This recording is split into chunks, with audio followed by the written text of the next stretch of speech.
Want to learn how to frontside slide? Well, you've come to the right place.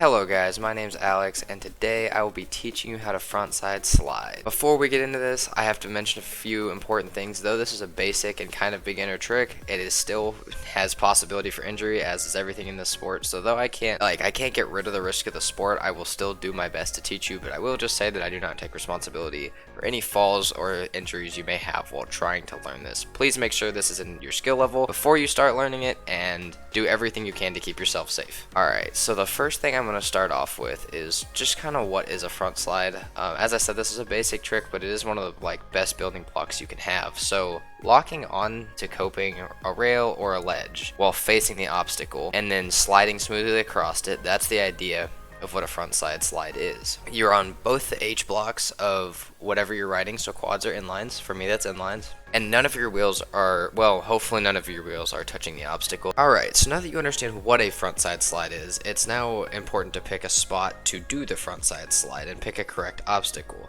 Now you could do this on pretty much anything, but at first it's going to be important to find something that is at a comfortable height for you to jump on and off of. Make sure there's enough room to fall in most directions or all directions, as falls on these obstacles can be pretty unpredictable. And then check how slippery the obstacle you're wanting to stall or slide is. That way, you can get an idea for how much speed you're going to need. And you should always do this, not just when learning.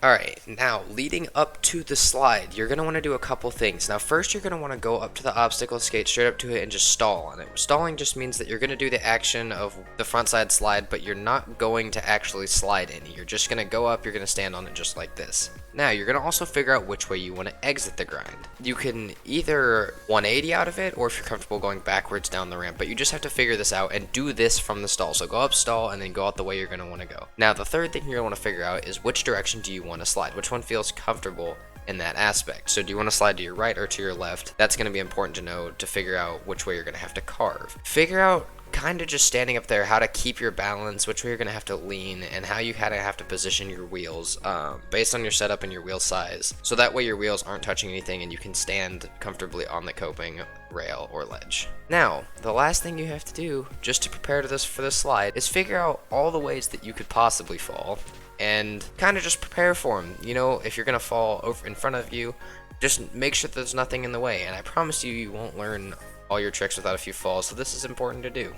Alright, now we're actually going to do the frontside slide. So what you're going to have to do is you're just going to carve up the ramp. What that means is you're going to go, instead of going straight up it, you're going to go up at an angle and you're going to land on the coping. Now you don't want to be leaning backwards yet. You want to stand on top of it to maximize how much balance you have and the time that you can get on top of it. The more balance and pressure you put down on the obstacle, the more time you will be able to stay up there, rather than some people who just slide while leaning backwards. You don't have very much time or balance to stay up there. Keep your feet tilted slightly outwards and keep your legs about shoulder width apart. This will increase your center of balance and reduce the chance of losing your balance or possibly slipping out. Add small amounts of wax or speed if for some reason you're sticking or you don't feel like you're going far enough. So just do those two things to increase your slide distance. Be courteous of other skaters, as not everybody wants the obstacle waxed. And try this on as many obstacles as you can to maximize your comfortability with this trick. Doing it on all three of the things that I've mentioned and any other weird obstacles you might find is a perfect way to make yourself comfortable with it, and I highly recommend it.